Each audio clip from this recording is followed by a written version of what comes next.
本节目由景润中原风饵料独家冠名播出。观众朋友们，大家好，欢迎收看2018黑坑变中国之黑坑启示录。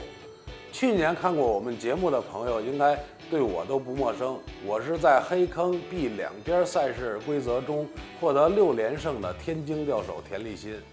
田立新，竞技钓手，曾获四海之星全国总冠军，擅长竞技钓黑坑。说起黑坑变中国，应该在2017年引起了一股黑坑界的新风潮。我们也有一句口号说得好，不求坑冠和上岸，只求不被两边绊。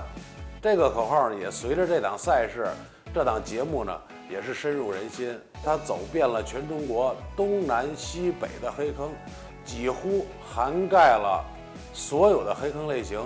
如果您能把这12站的比赛呢都能研究明白呢，您在黑坑钓鱼的水平上呢又能提高一个台阶。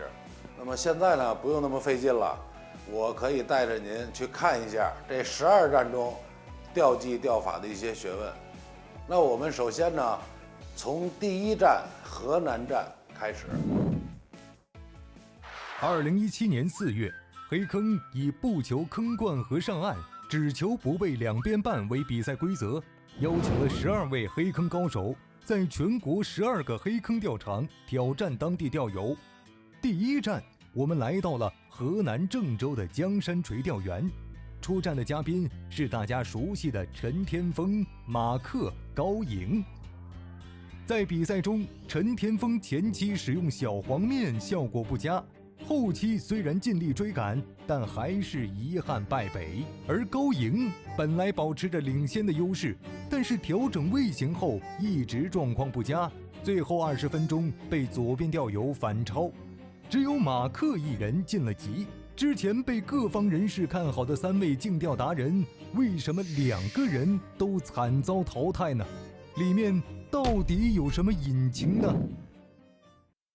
我在河南钓过鱼，不过次数不是太多。不过有一点我听说啊，河南的这个钓手的水平整体都比较高，因为河南大师比较多，带动了整个河南的钓鱼水平肯定都会随之而增高。在全国的钓鱼水平来说，河南应该是名列前茅的这个省市。我们参加这个活动的3位嘉宾钓手，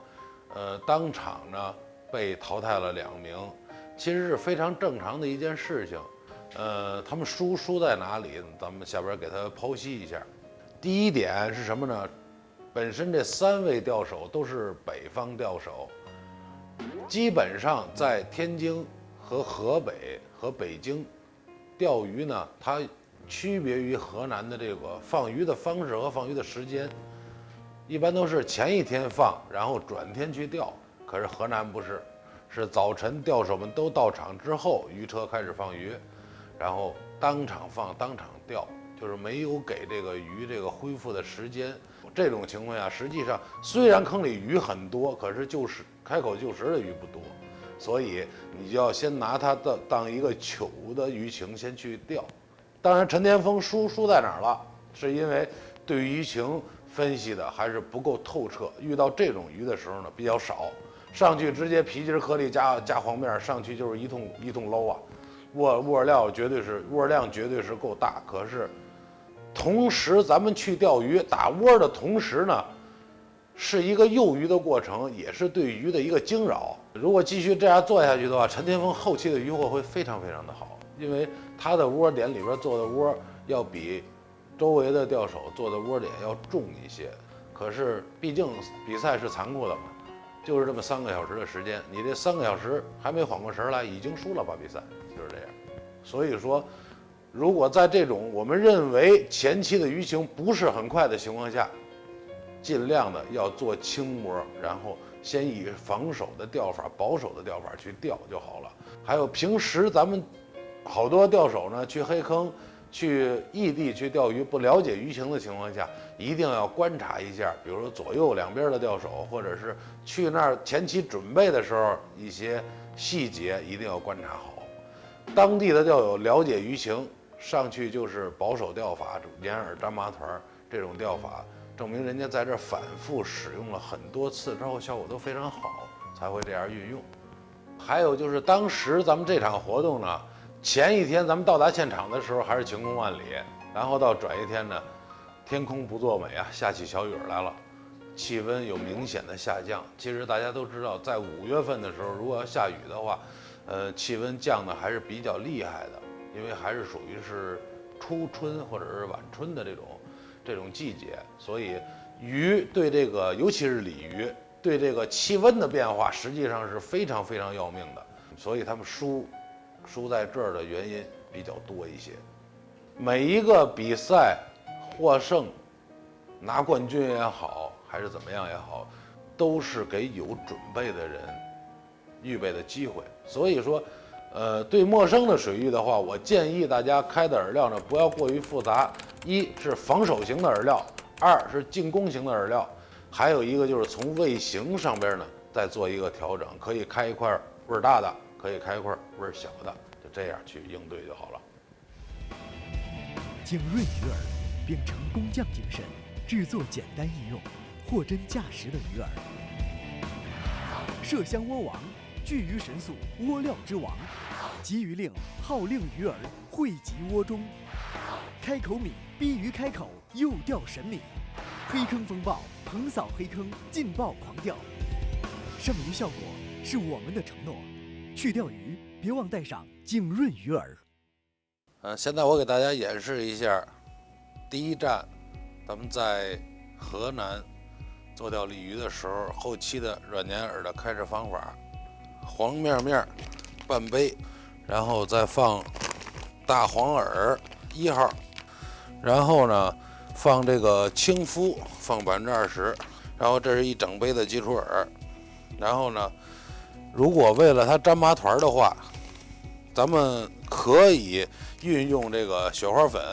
去做粘麻团的，给它调整粘度的一个东西。好，咱们现在这几款饵料呢混合到一起之后，咱们给它搅拌均匀啊，统一把它开成散泡的状态，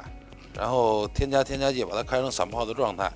添加剂呢，就是有咱们平时最广谱性最强的、用的最多的这个大麦红薯膏。中原风的大麦红薯膏它浓度比较高，我认为添加量不用太多，基本上放2毫升左右。然后呢，放黑糖，也是这几年呢刚流行起来的一种鲤鱼的添加剂。鱼开胃，给饵料增甜的，而且是给饵料提鲜的一款添加剂。比较值得一提的呢，就是这个四季通用的这个鲤鱼药酒，它这款药酒的香味呢，其实是非常非常独特。我感觉这个东西还是应该是有奇效的一款药酒。然后咱们添加剂现在已经加过了，加水开制这个饵料，基本上饵水比呢差不多1比0.4这样的比例。好，这个散泡呢咱们就开制完毕了。前期咱们钓鱼的时候呢，我为什么要开一款散泡出来？就鱼情如果说特别快，鱼量也比较大的情况下，应急要预备一块出来。然后呢，咱们其实正是在河南那场比赛呢，不适合用散泡的情况下，咱们有事先开好的散泡，想把散泡改成软粘饵呢，就是咱们加水的话，再加入30%到40%的水就可以了啊。然后呢，咱们上饵给它粘麻团，看一下它在水中的状态啊。事先咱们准备好的麻团颗粒粘得非常的饱满，然后咱们看一下它在水下的状态啊。它一入水之后就开始有颗粒朝下散落。饵料在入水的时间的长短，颗粒基本上一段时间之内就会脱离的剩一小部分。然后光有粘饵也不行啊，如果要是说鱼情后期的鱼情快了的话，咱们还可以有事先备好的散泡，咱们再看一下，按照这个配方开制的散泡的状态，在水下是什么样一个状态啊？比重特别轻，而且入水之后就是一条线儿啊，雾化情况非常好，逐层剥落之后，到最后能剩一个饵芯儿。